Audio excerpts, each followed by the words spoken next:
Hello everyone, magandang buhay sa lahat. Welcome na welcome po kayo dito sa aking Mathematics Tagalog tutorial. Sa video na ito ay papaliwanag ko po sa inyo about illustration of Cartesian coordinate plane. So ano nga po ba ang Cartesian coordinate plane? I am going to describe and illustrate the different parts of a Cartesian coordinate plane. So napakarami po nating pwedeng pag-aralan at matutunan tungkol po dito sa Cartesian coordinate plane. So illustrate ko po sa inyo at ipapaliwanag ko po sa inyo in step by step. To start the lesson, let us have these objectives. Letter A, illustrates Cartesian coordinate plane. So paano nga po ba na-form ang Cartesian coordinate plane? Letter B, identify and define each part of a Cartesian plane. Letter C, describe each part of a Cartesian plane. And letter D, determine the coordinates of points in a Cartesian plane. Okay, so ipapaliwanag ko po sa inyo yung lahat po ng objectives na nabanggit na ito in step by step para ma-master po ninyo ano nga po ba all about Cartesian coordinate plane. Okay, so let's start by defining the Cartesian coordinate plane. So pwede po nating banggitin yung Cartesian coordinate plane in short as Cartesian plane. So pareho lang po yan sila. Okay, so Cartesian plane or Cartesian coordinate plane is formed by two perpendicular number lines, one horizontal and one vertical that intersect at a point. It is named after René Descartes, a French mathematician, scientist, and philosopher who first developed it in the 1600. Okay, so yung Cartesian coordinate plane pala ay na-form or na-form by two perpendicular number lines. Okay, so yung dalawang perpendicular number lines, yung isa po ay horizontal and the other one is vertical. Okay, so I am going to illustrate it. Okay, ito po yung ating horizontal number line. Since ito po ay may mga numbers dito sa ating line, kaya tinawag po itong number line. So again, as I recall, your grade 7 lesson, yung number line, 0 po ang gitna o yung pagitan ng negative and positive integers. So from 0 to the right are the positive integers and from 0 to the left are the negative integers. So ito po yung tinatawag na horizontal number line. So again, may arrow po sa endpoint na magkabila. Ibig sabihin, you can extend the number line in opposite direction. Okay. Another one is a vertical line. So dalawa daw po kasi perpendicular. So one is horizontal and the other one is vertical. Ito naman po yung other number line. Okay. At yan po ay vertical. Okay. So pag sinabi po nating vertical, in this form. Okay? Pataas at pababa. Again, yung ating pong vertical number line ay may arrow po sa endpoint. Ibig sabihin, you can extend the line. Okay? Papataas at papababa. Okay. At yung 0 ay eksakto din po dapat yung 0 dito po sa horizontal line. Okay? Doon po sila magmi-meet o ang term po na ginamit dito ay intersect. Pag sinabi pong intersect ay nag-cross po sila sa point ng 0 sa horizontal at 0 din po sa vertical. At mula po dito sa 0, from 0 above are the positive integers at from 0 below are the negative integers. Okay. So kapag naka-form po kayo ng gantong dalawang number lines at sila po ay perpendicular, nakalagay po dito perpendicular, ibig sabihin magfo-form po ng 90 degrees itong dalawang number line, then ang tawag po sa na-form na ito ay Cartesian coordinate plane. So ito po yung inintroduce ni René Descartes noong 1600. Okay.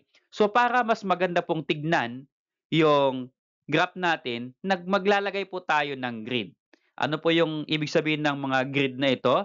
Ito po yung 1. Okay, dito po sa horizontal, may mga line po ito. Okay, 3, 4, 5, 6, 7, and so on. Pwede pong dagdagan ito pong table. Kapag nagdagdag po tayo ng dito sa arrow right, magdadagdag din po tayo ng grid dito. Okay, so ito po yung ibig sabihin ng Cartesian coordinate plane. At marami pong terminology na pwede po nating pag-aaralan at pag-aaralan po natin sa video na ito yung different parts po ng Cartesian coordinate plane na ito. Okay, so let us study the different terminology of this Cartesian coordinate plane. So one is x-axis. Yung x-axis po na term is the horizontal number line. Again, ito po yung horizontal number line, kaya ang tawag daw po dito ay x-axis. Okay, lagyan po natin x. That means that is x-axis. Okay? This is the horizontal number line. Another one, if we have x-axis, we have y-axis. And y-axis is the vertical number line. So ito po yung vertical number line natin kanina. So ang tawag naman po dito ay y-axis. So lagyan po natin ng y. Okay? So we have x-axis, we have y-axis vertical. Okay, another one is origin. What is origin? Point of intersection of x and y axis. Okay. So yung intersection po ng x-axis at y-axis, ang tawag po dito sa intersection na ito, lagyan ko po ng point. Yan, yung intersection nila, ang tawag po dito ay origin or point of origin. Okay. So another one is quadrant. Quadrant, the four regions formed by the two axes in the Cartesian plane. The four regions or quadrants in the Cartesian plane are numbered counterclockwise. So ano pong ibig sabihin ng quadrant? The four regions formed by the two axes. So again, may terminology po tayo, axis and axis. So ano pong ibig sabihin ng dalawang terms na yan? So kapag axis po, ito po ay singular. Ito lang pong axis, x-axis ang tinutukoy po natin. Pero pag sinabi po nating axis, E po ang ginamit, ang tinutukoy po dito yung x and y. Ano po? Yung x and y axis. Okay? So here, four regions form. Apat po na regions ang na-form po natin dito. Okay? At yung region po na ito po 1, 2, 3, 4. Ang region po na ito ay numbered counterclockwise. Ano po ba ang ibig sabihin ng counterclockwise? So kapag ang clockwise ay ganito pong form yung clockwise, pag sinabing counterclockwise, pabalik po. Okay? Pag ganyan po ang ikot ng counter. Kaya mag-start po tayo sa number po ng quadrant dito po sa upper right corner. Yan po yung quadrant 1 or first quadrant. Okay? Yan po yung kanyang kulay. Ibig sabihin, ito pong portion na ito, part na ito po ay quadrant 1 or first quadrant. Again, pwede pong extend pataas, pwede pong extend papunta sa right. Okay. Pero dito po sa quadrant na ito, quadrant 1, hindi po kasama ang y-axis, hindi po kasama ang x-axis. Ano po? Dito lang po sa portion na yan. And second quadrant ay ito po yung ating second quadrant. Okay. So here, mula mo naman po dito sa y-axis dito at x-axis, papunta po dito, ito po yung quadrant 2 po natin. Okay? And quadrant 3 sa baba. At ito po naman po yung quadrant 4. Okay, so sabi po niya dito kanina, numbered counterclockwise. So, 1, 2, 3, 4. Okay, yan po yung counterclockwise. Okay, so another term that we need to study is ordered pair or coordinates. So ano pong ibig sabihin ng ordered pair or coordinates? A pair of numbers that is used to represent a point on a Cartesian plane. Okay. Kaya po siya tinawag na ordered pair. Ito po yung pair of numbers. Okay? Na nagre-represent daw po ng point on a Cartesian plane. Okay. So here, sa ating Cartesian coordinate plane kasi, ay maglalagay po tayo ng points. At yung point na yon, ang nagre-represent ay ordered pair or coordinates. So ano po yung dalawang number na yan? Ano po yung dalawang pares na number na yan? Ito po yung value ng x, okay, mula po dito sa x-axis, at value ng y mula po dito sa y-axis. Ano po? Kaya tinawag pong ordered pair or coordinates. And always sa ating ordered pair, meron po tayong close and open parenthesis. At yung unang number ay x, yung second number ay y. Hindi po pwedeng magkapalit yung xy. Always po ang nauuna ay x and then followed by y. Kaya nga po tinawag na ordered pair. So nasa order po siya. So ano po yung x and y? Ito po yung other terms for x and y. So yung x po dito sa ordered pair, ang tawag po dyan ay abscissa or x-coordinate. Okay? Pwede pong tawaging abscissa, pwede pong tawaging x-coordinate po yung first number dito or yung x. At yung second number naman or y, pwede pong tawaging ordinate or pwede naman pong y coordinate. Again, yung mula sa x, pwedeng x coordinate. Yung mula sa y, pwedeng y coordinate. Okay, may pagkakahalin tulad, di ba po? X coordinate, y coordinate. Pero mayroon po silang ibang terms. Okay? Yung x coordinate ay abscissa at yung y coordinate, ang tawag po ay ordinate. So kahit alin po dito ang itawag, pwede lang po. Okay, so here, try po nating maglagay ng point dito sa ating Cartesian plane. Ito po yung aking point. At yung point po na ito ay nandito po sa first quadrant. Okay, so para ma-represent po itong point, kailangan po natin ng ordered pair. Okay, ang ordered pair po ay dalawang number. Halimbawa, maglalagay po muna ako. Ang ordered pair ng point na yan ay 3, 2. Okay, so 3, 2, ilagay ko po dito sa baba. Ito po yung point 3, 2. Ito po yun. Okay, yung 3 po sa point na yan, yan po yung x, tama po ba? At ano po ba yung x? Abscissa at x coordinate. Kaya kapag ibababa ko po dito, yung x and then y, yung x po, first number, ang tawag po dyan ay abscissa or x coordinate. At ang y po, 2, yan po yung ordinate or y coordinate. Kaya nga po halimbawa, ang question po dito ay, what is the abscissa of this point? So ang abscissa po niya ay ito pong una, x coordinate. Okay? Ang pwede pong itanong ulit, what is the abscissa or x coordinate? 3. And another one, what is the ordinate or y coordinate? Ang sagot po ay 2. Okay? So yun po yung dalawa pong number dito po sa ating ordered pair. Yung first number, again, ay abscissa or x coordinate. Yung second number ay ordinate or y coordinate. Okay, so another thing that we need to learn about this Cartesian plane, aside from assigning ordered pair or coordinates sa bawat point dito sa Cartesian plane, ay yung sign ng ordered pair. So ano po yung sign ng ordered pair sa lahat po ng parts dito po sa ating Cartesian coordinate plane? Okay, so ang sign po ng ordered pair, kapag maglalagay po tayo, dito po sa first quadrant, ang sign po ng coordinates ay dalawa pong positive. Kaya ito pong point na nandito, ito pong kanyang coordinates or x and y coordinates are both positive. So, positive 3 and positive 2. Kaya, kapag nakita po nating positive-positive yung ordered pair, ibig sabihin, yung pong point and then ay nandito sa first quadrant. Ano po? Kaya positive-positive, ito po ay sign ng ordered pair dito po sa first quadrant. How about po dito sa ating second quadrant? So, ang sign po ng second quadrant natin ay negative, positive. Okay. So, bakit po, saan po ba nakuha yung negative, positive? At dito po positive, positive. Balikan po natin itong nasa first quadrant. So, ito po yung ating x-axis. Okay? Ito po yung galing sa x. Di ba yung first po natin number dito ay x? Okay? Positive po ba yung mga value ng x dito? Yes, positive. At yung y naman, dito naman po natin kukunin yung y. Kasi ito pong portion na ito po yung x, ito po yung y. Pag ganun. Tama po ba? Okay. So here, ito pong x at y na sumasakop po dito ay pareho pong positive na integers. Kaya, ang sign po ng point na nandito sa quadrant 1 ay parehong positive. Okay, dito naman po, bakit po negative? So, yung portion po na ito, left ng 0, di ba, lahat po ay negative integers. So, negative po. Kasi yung una po ay x. So, galing po yan sa x. Kaya ito po ay negative.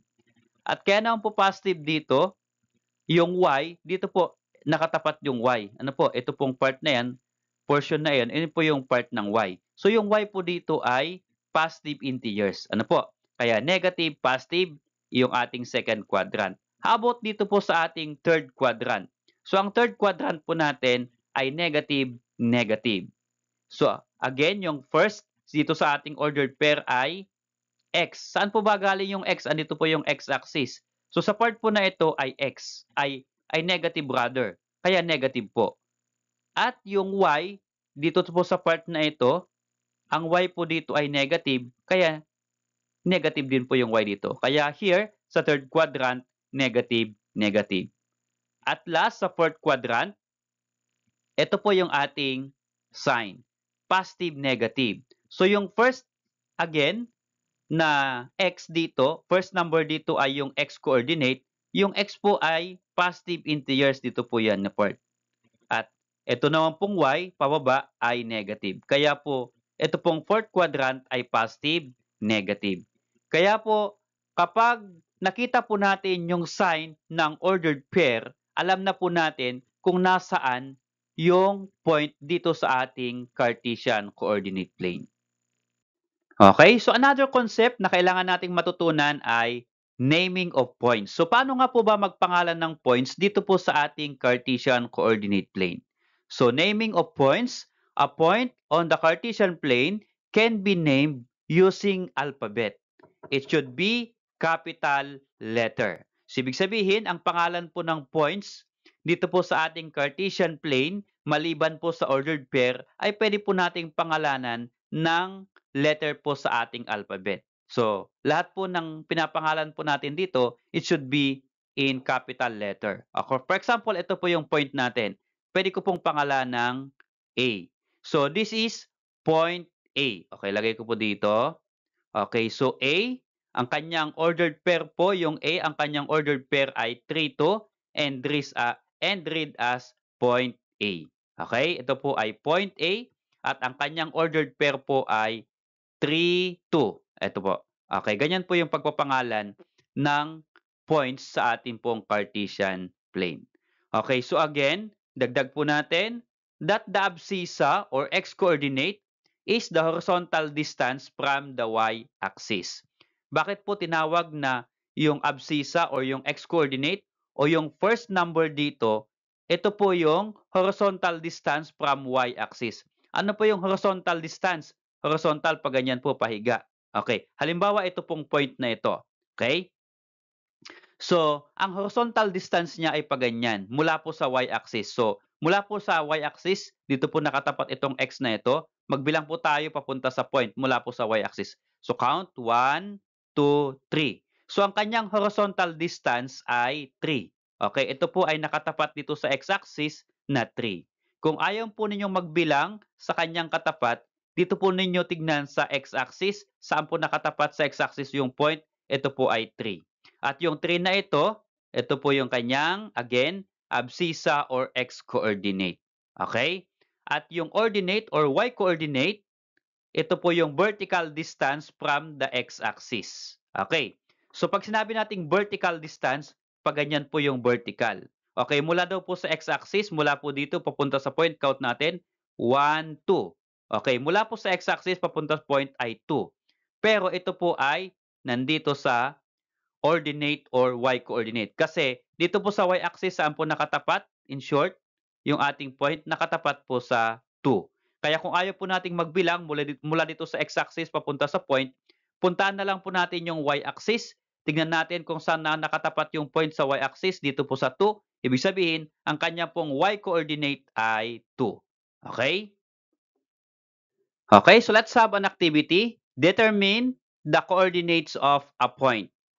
Okay, so ito po yung ating Cartesian coordinate plane and there are many points in our Cartesian coordinate plane. So mula po A, B, C, D, E, F, G, H.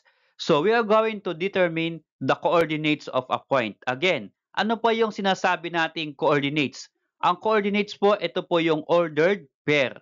Again, ang ordered pair or coordinates ay kailangan nating ng dalawang number, yung x and y. Okay? At yung ordered pair or coordinates, kailangan po may close and open parenthesis. So ito po yung ating different points sa ating Cartesian coordinate plane. So A, B, C, D, E, F, G, and then H. Okay? Andito po yung mga points na tinutukoy po dito. Now, we are going to determine the coordinates. Again, pag sinabi natin coordinates, ito po yung ordered pair. At sa ordered pair, kailangan po natin ng number ng x at ng y. Okay, sa point A. Okay, una po dito ay point A daw po. Ano po yung ordered pair ng point A? Ito po yung ating point A. So here, saan nakatapat yung A sa x-axis. Okay? Ang nakatapat po yung A sa x-axis ay 6. Okay? Or, kung gusto po ninyong magbilang, sabi po niya, horizontal distance from the y-axis. Ito po yung A. Count po tayo. 1, 2, 3, 4, 5, 6. So, 6 po yan. Ito po kasi nakatapat sa 6. So, yung x-coordinate po natin sa point A dito, ang ilalagay po natin dito ay 6. Okay? Ngayon, saan naman po nakatapat sa y-axis para po sa y-coordinate? So, ito po yung ating y-axis. Saan po siya nakatapat na number sa y-axis? Ito po ay 3. Kaya ito pong kanyang coordinates ay 6 and then 3. Ilagay po natin dito, 6, 3. Okay. So, yung x po ay 6 at yung y po ay 3. Okay. So, ito po yung kanyang coordinates or ordered pair. Okay? How about point B? Ito po yung ating point B. Okay? So here, sa ating point, ang una po ay x. Okay? So xy. Saan po nakatapat ito pong point? Dito po sa x-axis. Okay? Nakatapat po dito mismo sa 5. Nakalagay na po sa ating x-axis ay 5. Ano po? Okay. So ang x po natin dito ay 5. Anin po ang y natin? Saan po nakatapat sa y-axis? Ito pong point B. Dito po yan nakatapat. Okay? So sa anong number po ito dito sa ating y-axis? Ang number po dito ay 0. Okay po? Yan, 0. So here, ang ordered pair po ng B ay 5 sa x at 0 sa y. Okay? Lagay po natin dito, the ordered pair is 5, 0. Another one is point C. Ito po yung ating point C. Okay, so saan po nakatapat ito pong point C? This one, dito po sa x-axis. So dito po nakatapat, anong number po dito sa x-axis? Ito pong part, ito po ay 0. Okay? At saan naman po nakatapat itong point na ito? Dito sa ating y-axis. Ito po yung y-axis, nakatapat po sa point 2. Okay? So sa 2. So ibig sabihin, ang kanyang ordered pair ay 0 sa x at 2 sa y. Okay, lagay po natin dito sa C, 0, 2. Okay, nasundan po ba? Again, yung first number ay x. Saan po nakatapat yung point C sa x? Ito po yung x. Ito po ay 0. Okay? Ito po yon. At sa y naman, second number ay y. Ito po yung y-axis. Saan po nakatapat ito pong point na ito sa y-axis? Ito po ay 2. So, kaya po 2 yan. How about point D? Ito po yung ating point D. Okay. So, first is x-axis. Okay. Saan po nakatapat yung point D sa x-axis? Ito po yung x, nakatapat po dito, negative 3. Okay? So yung D po natin, ang x po ay negative 3. Saan po nakatapat sa y-axis? Ito po yung y-axis. Saan po nakatapat ito pong point D? Ito po ay 3. Okay? Kaya ang kanyang ordered pair, ito pong point D, unahin natin sa x, negative 3, then sa y, positive 3. Ilagay po natin dito sa D, negative 3, positive 3. Okay? How about point E? Ito pong point E naman. This is point E. Okay, yung point E ulit ay nandito po sa ating x-axis. Okay. So yung point E, saan nakatapat sa x-axis? Ito po yung x-axis mismo. Saan po nakatapat ito pong point? Ito pong negative 4. Okay? Kaya yung first number natin sa E is negative 4. How about sa Y? Ito po yung ating y-axis. Saan po nakatapat ito pong point? Dito po sa y-axis. Ito po ay nakatapat sa ito pong mismo 0. Okay? Kaya ang ordered pair po ng E ay negative 4 and then 0. Okay? Lagay po natin dyan. Next po ay F.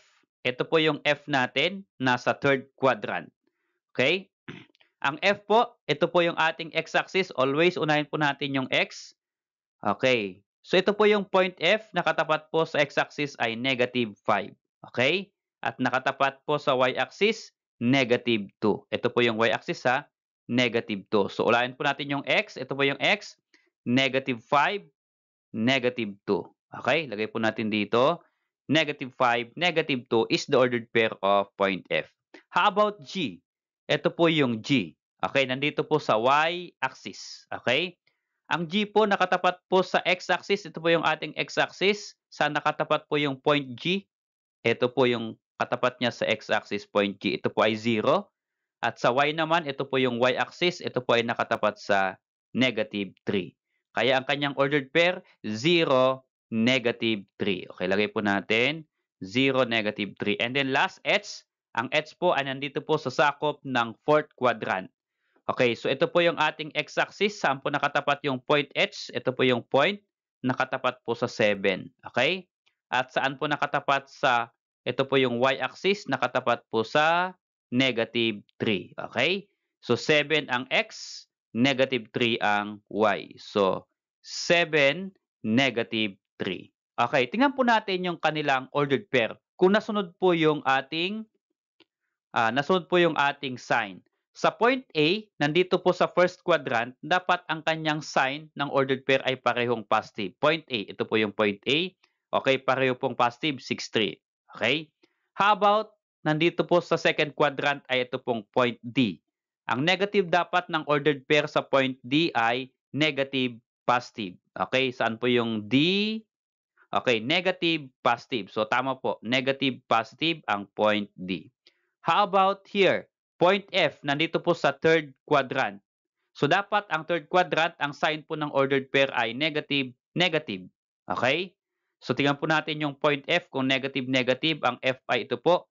Okay, negative 5, negative 2. So pareho pong negative ang ordered pair ng point F. Okay, and then how about this one? Point H nasa fourth quadrant. Okay, yung fourth quadrant, ang sign po ay positive, negative. Okay, tingnan po natin yung point H. Kung positive, negative, ito po yung point H. Positive 7, negative 3. So, tama po ba? Positive, negative. Okay, so that's correct. How about naman po yung nandito sa ating x-axis? Ito po yung x-axis at ito po yung y-axis. Unahin po natin itong x-axis. So, yung x-axis po, ito po, point E and point B.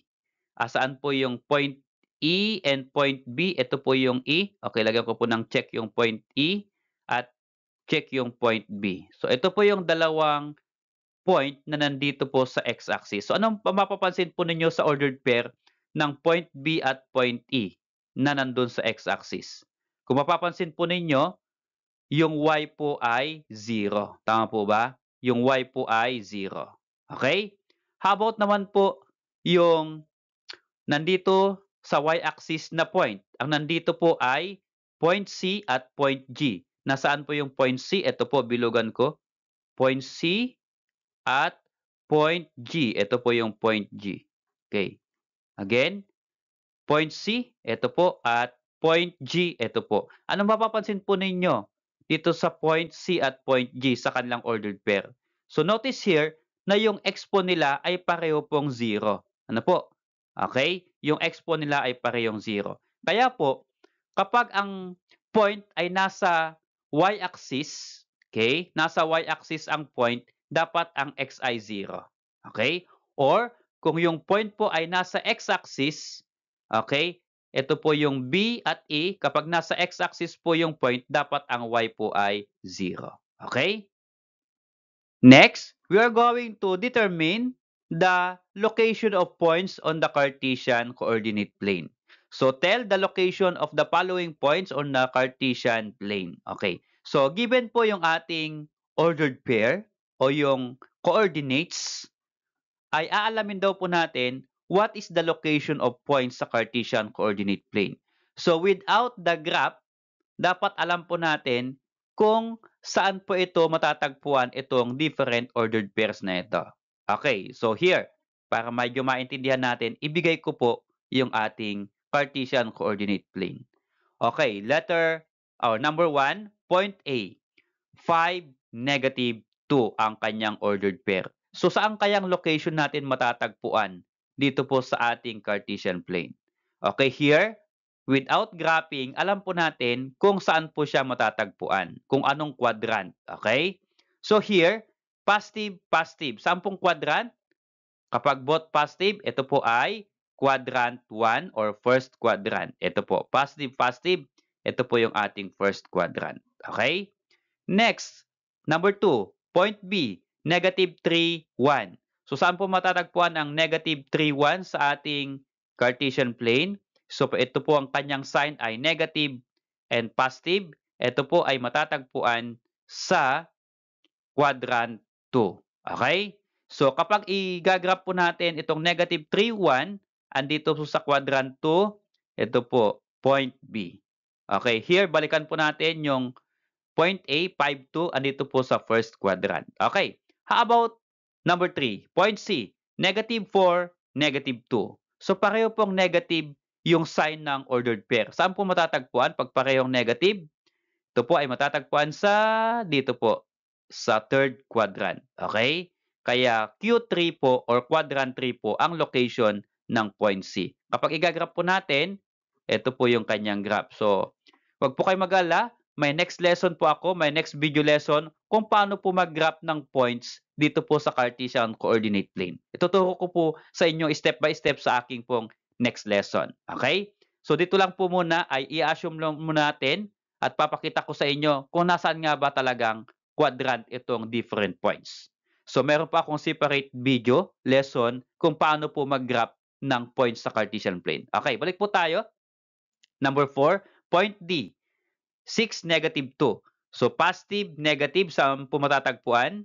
Ang positive, negative ay matatagpuan po dito sa positive, negative sa fourth quadrant. Okay? Kaya Q4 po yung location ng point D. Ito po yan. How about ito? Meron pong 0.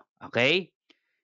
Ang point E, negative 2, 0. Saan matatagpuan po? First, second, third, or fourth quadrant. Kapag ganito pong may 0, hindi po mo yan matatagpuan sa alinmang quadrant 1, 2, 3, 4. Hindi po yan ang kanyang location. Kapag may 0 po sa ordered pair. Ito po ay matatagpuan, it's either sa x-axis, sa y-axis, or sa point of origin. Okay. So, here, number 5, letter E, negative 2, 0. Okay. Alin po ang 0? Yung y.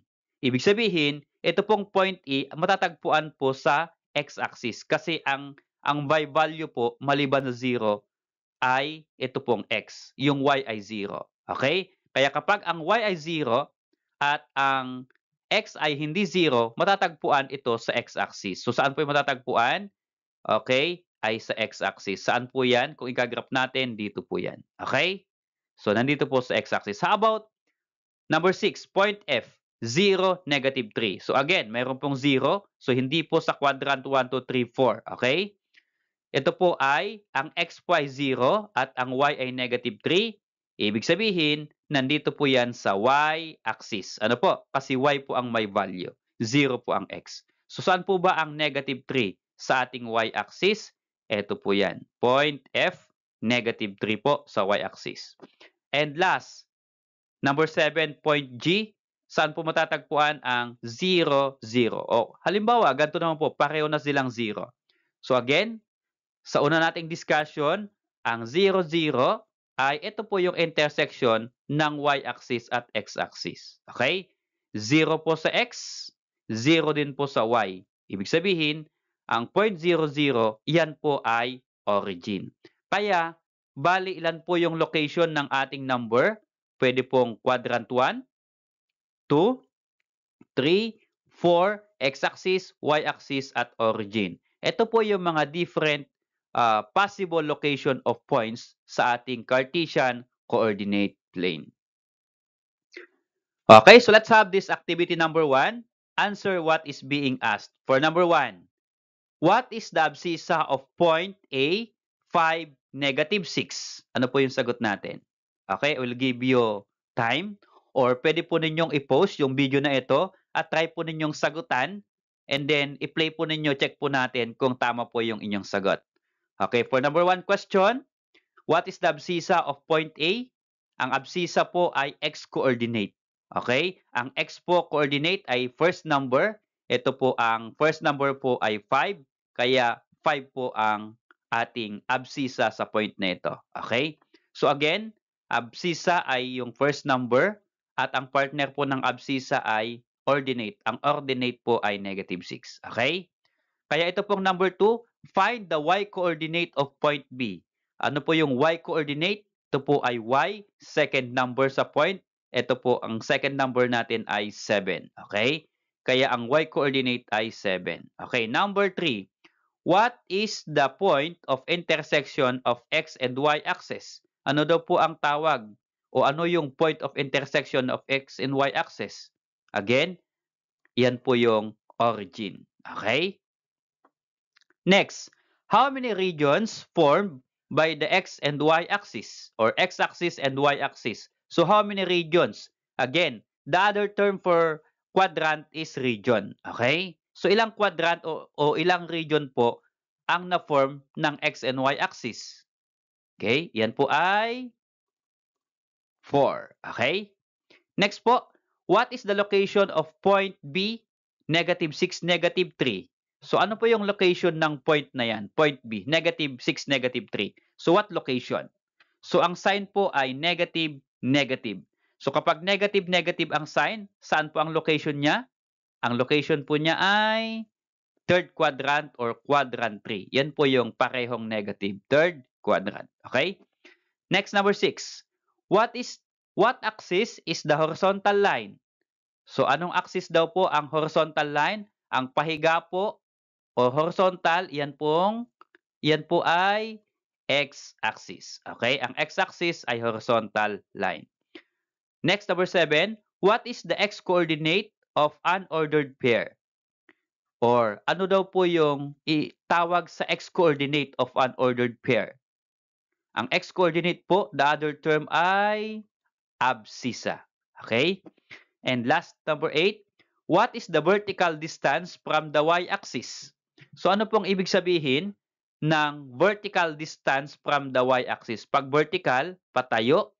Okay? Vertical distance from y-axis. Ang tawag po dyan ay, yan po yung ordinate or y-coordinate. Okay? So congratulations kung lahat pong itong 1 to 8 ay na-perfect po ninyo. So meron pa po ang other activity. For activity number 2, answer what is being asked. For number 1, what is the ordered pair of origin? Number 2, find the ordinate of point B. Okay, pag sinabi natin find the ordinate of point B, dito po natin titignan sa ating graph. Ito po yung point B, ano kaya yung kanyang ordinate? Number 3, what is the x-coordinate of point C? Okay, ito po yung ating point C. Ano raw po yung kanyang x-coordinate? Number 4, what region or quadrant is the location of point D? So, ito po yung point D. Ano daw po yung kanyang location or quadrant? And number 5 question, what are the signs of the coordinates of point H? Ito po yung point H. Ano daw po yung signs ng coordinates? Okay, so please, baka pwede po ninyong i-post yung video na ito. Try to answer 1, 2, 3, 4, and 5. At baka pwede naman pong pakishare ninyo yung inyong sagot dito po sa ating comment section sa baba. Ano po? So tingnan po natin kung tama po yung inyong sagot. Salamat sa panonood mga anak. Kung nagustuhan nyo yung video na ito at natuto kayo, please click like and then subscribe kung bago ka pa lang po dito sa aking channel.